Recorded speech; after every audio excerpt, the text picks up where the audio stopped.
எல்லாவற்றையும் ஆண்டு கருத்துல கொடுத்துருங்க. என்னுடையது எனக்கு அப்படின்னு வச்சீங்கன்னா உங்களுக்குள்ள ஒரு பயம் இருக்கும். இது கர்த்தர் கொடுத்தது, கர்த்தர் பார்த்து கொள்ளுவார். கர்த்தர் கொடுத்த பிள்ளை கர்த்தர் வளர்த்தி கொடுப்பார், ஆசீர்வதிப்பார், எல்லாவற்றையும் பாதுகாத்து கொள்ளுவார். தூர தேசத்தில் இருக்கிற என் பிள்ளைகளை கர்த்தர் பாதுகாப்பாரா? நிச்சயம் பாதுகாப்பார், அற்புதமாய் பார்ப்பார்.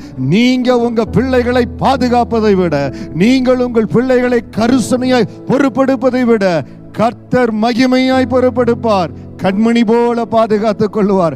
இந்த நாள்ல ஏன் சுதந்திரத்தை ஆண்டவர் பாதுகாக்கிறீர் சொல்லுங்க. சங்கீதம் 16:5 என் சுதந்திரத்தை தேவரீர் காப்பாற்றுகிறீர். எல்லாவற்றையும் ஒரு வேலையடைத்து பாதுகாப்பார். எதை குறித்து நீங்க பயப்படாதீங்க. எல்லாவற்றையும் தேவ கரத்துல கொடுங்க. சகலத்தையும் கர்த்தர் நன்மையாய் பாதுகாத்து உங்களுக்கு எல்லாவற்றையும் ஆண்டவர் நன்மையாய் செய்வார்.